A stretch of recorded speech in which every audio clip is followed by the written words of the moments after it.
Bonjour, ici iPod Touch is a Pro et aujourd'hui je vais vous montrer comment jailbreaker de façon untethered votre iPod Touch 3e génération, votre iPod Touch 4e génération, votre iPhone 3GS, le vieux et le nouveau Bothrom, votre iPhone 4 ainsi que votre iPad 1re génération sous le firmware 4.3.3. Et oui, après que Apple ait sorti le 4.3.1, ils ont sorti le 4.3.2 et 2 semaines plus tard, encore une fois, ils ont sorti le 4.3.3 pour régler des bugs mineurs. La faille découverte par Ionic sous le firmware 4.3 n'a pas encore été dans le fond comblée, fait que elle est encore fonctionnelle, fait qu'on peut encore jailbreaker de façon untethered notre iPod Touch ou iPhone ou iPad sous le firmware 4.3.3. Alors en ce moment, je suis accompagné d'un iPhone 3GS sous le nouveau Bothrom et qui n'est pas activé. Alors le programme qu'on va utiliser, c'est encore une fois Retina qui va nous permettre d'activer, de jailbreaker notre appareil. Activer, c'est pour ceux qui ont un iPhone 3GS ou iPhone 4 qui n'est pas activé, que vous êtes bloqué à cet écran-là. Pour le reste, c'est comme d'habitude, vous faites un jailbreak normal. Pour vous prouver à quel firmware je suis, j'ai ouvert le logiciel Forecast et comme vous pouvez constater, j'ai le baseband 0615, bootloader, tout le kit, puis ici c'est un iPhone 3GS sous le firmware 4.3.3. Alors, on est prêt à commencer. Juste avant de commencer, pour ceux qui ont un iPhone 3GS ou un iPhone 4 et que vous êtes décimloqué pour le moment, si vous allez au 4.3.3, ça se peut que vous augmentez le baseband de votre iPhone et que vous perdez le décimlocage peut-être à vie. Alors c'est très important d'augmenter le firmware. Si vous voulez absolument aller au 4.3.3, augmentez-le avec Snowbreeze qui préserve votre baseband. Puis le jailbreak du 4.3.3 ne fonctionne pas pour les iPad 2 malheureusement. Alors l'iPad 2 il n'est pas encore sorti la faille. Puis il faut avoir le iTunes 10.2.2 ou plus. Dans le fond, c'est toujours mieux d'avoir la dernière version d'iTunes pour que le jailbreak fonctionne super bien. Alors on peut commencer. Vous avez juste à brancher votre iPod Touch, iPhone, iPad sur votre ordinateur et allumer votre appareil. Par la suite, iTunes, vous devez le fermer. Alors, je ferme iTunes. Et là, vous devez télécharger deux trucs. Alors, moi, je les ai déjà téléchargés. Le Retina 0.9.6 RC16. Alors, il y avait l'RC15 qui était sorti, mais l'RC16, il règle un paquet de bugs, dont le mute, dans le fond, pour enlever... Il y avait un petit bug, dans le fond, tous des petits bugs qui ont été réglés. Il y avait aussi la batterie qui descendait beaucoup plus vite avec le RC15. Alors l'RC16, dans le fond, la batterie du iPod Touch ou iPhone baisse beaucoup moins vite à ce qui paraît. Puis, une fois que vous avez téléchargé le Retina 0.9.6 RC16, dépendamment si vous avez un Windows ou un Mac, le lien est dans la description en bas de la vidéo quand vous cliquez sur plus d'infos. Alors moi j'ai téléchargé la version Windows parce que j'ai Windows. Puis vous devez télécharger le firmware 4.3.3 de votre appareil. Alors encore dans la description en bas de la vidéo, vous allez voir firmware du 4.3.3. Vous allez voir iPod Touch 3G, 2 points, un lien à droite. iPod Touch 4G, 2 points, un lien à droite. iPhone 3GS, 2 points, un lien à droite. L'iPhone 4 et l'iPad 1. Puis tous ces liens-là, c'est le firmware 4.3.3. Dans le fond, vous avez juste à cliquer sur le lien qui correspond à votre appareil, puis vous l'enregistrez sur le bureau de votre ordinateur. Le firmware fait environ de 400 à 600 MB dépendamment du modèle de votre appareil. Si vous avez un iPhone 4, le firmware va être plus gros qu'un 3GS.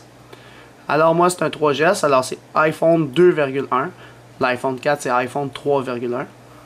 Alors une fois que vous avez ces deux logiciels-là, on est prêt à commencer le jailbreak. Première étape, faites un clic droit de souris sur Retina. Il faut changer sa compatibilité. Alors allez dans Propriétés. Puis par la suite, allez dans Compatibilité en haut. On va juste le mettre comme ça. Compatibilité. Exécutez ce programme en tant que. Puis là, vous sélectionnez Windows 98. Pourquoi je fais faire ça? Parce que il y a un problème qui peut peut-être arriver lors du jailbreak à l'étape Upload RAM Disk.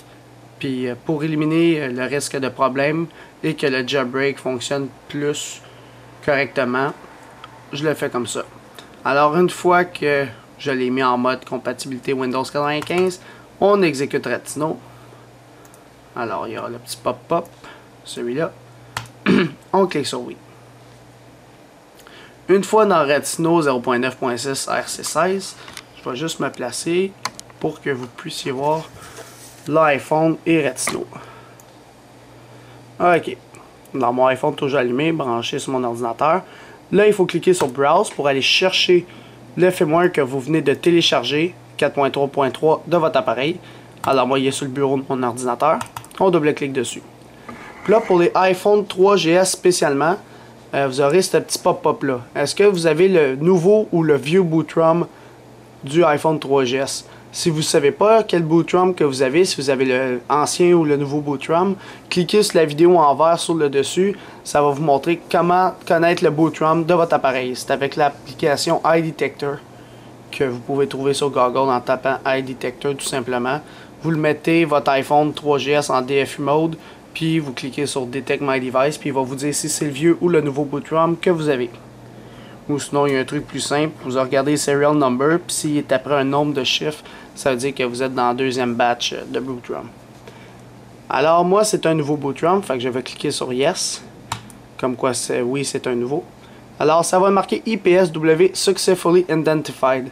Si ça n'écrit pas ça, puis vous ne pouvez pas cliquer sur Next, vous devez retélécharger une autre fois le firmware 4.3.3 de votre appareil parce qu'il est corrompu. Alors, une fois que c'est fait, on va cliquer sur Next. Fait qu'on le laisse travailler. Et là, vous pouvez seulement cocher Install Cydia. Alors, vous cochez Install Cydia tout simplement. Puis vous faites Next. Puis là, après ce Next-là, vous devez mettre votre appareil en DFU mode. Alors, dès que je vais cliquer sur Next, voici les étapes qu'il faut faire pour ceux qui ne savent pas comment mettre leur iPhone ou leur iPod Touch, leur iPad en mode DFU. La première étape, maintenez pendant 3 secondes le bouton du haut. Sans le relâcher, après ces 3 secondes-là, on maintient les deux pendant exactement 10 secondes. Puis après ces 10 secondes-là, on relâche uniquement celui du haut tout en maintenant celui du bas jusqu'à temps que Retina détecte notre appareil. Alors, c'est parti. Next. 3 secondes le bouton du haut. 10 secondes les deux boutons sans relâcher celui du haut. Puis après ces 10 secondes-là, dans le fond, à la troisième étape, on relâche uniquement celui du haut tout en maintenant celui du bas. Comme ça. Puis là, il devrait le détecter. Comment savoir qu'il l'a détecté? Vous allez voir une petite ligne bleue qui commence à loader. Et voilà, comme ça. Alors, dès qu'il l'a détecté, on lâche le Home Button, qui est le bouton du bas. Puis là, il devra faire un écran blanc. Puis là, il va commencer à se jailbreaker. Alors, il va faire le Upload RAM Disk. Puis s'il plante là, le jailbreak, ça veut dire que vous n'avez pas mis la compatibilité en mode Windows 98. Alors, c'est bien important de le faire. Et là, le jailbreak va commencer. Ça risque de prendre à peu près 4-5 minutes. Alors, une fois qu'il est écrit Done sur Retina, cliquez tout simplement sur Finish.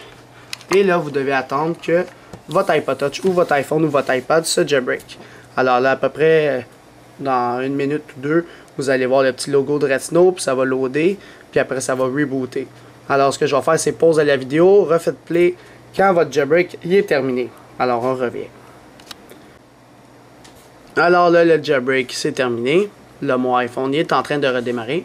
Alors, comme vous avez pu voir au début de la vidéo, pour les iPhone 3GS, les iPhone 4 qui n'étaient pas activés avec une carte SIM légale, vous allez constater dans le fond que votre téléphone il a été activé et jailbreaké en même temps.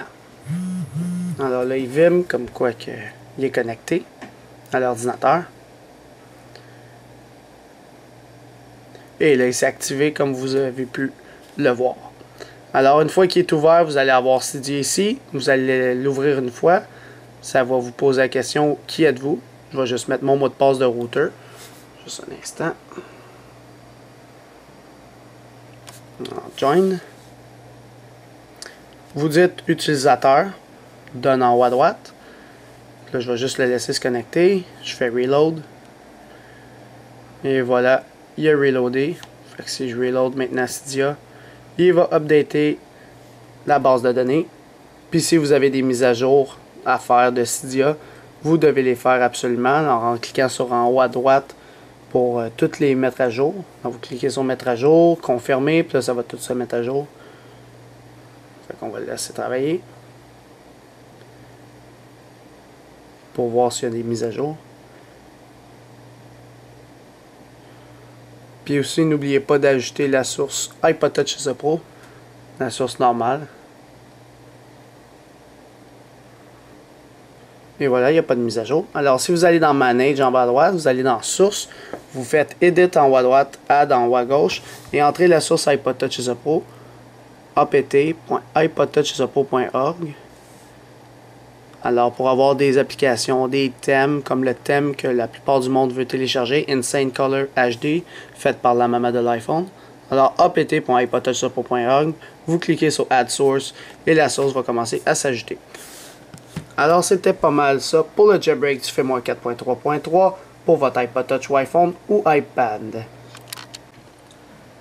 C'est la fin de la vidéo. Visitez mon site internet www.ipodtouchsepro.com et n'oubliez pas de vous abonner à mon canal YouTube, tout simplement en cliquant sur s'abonner ou subscribe en anglais, qui est situé au-dessus de chaque vidéo ici.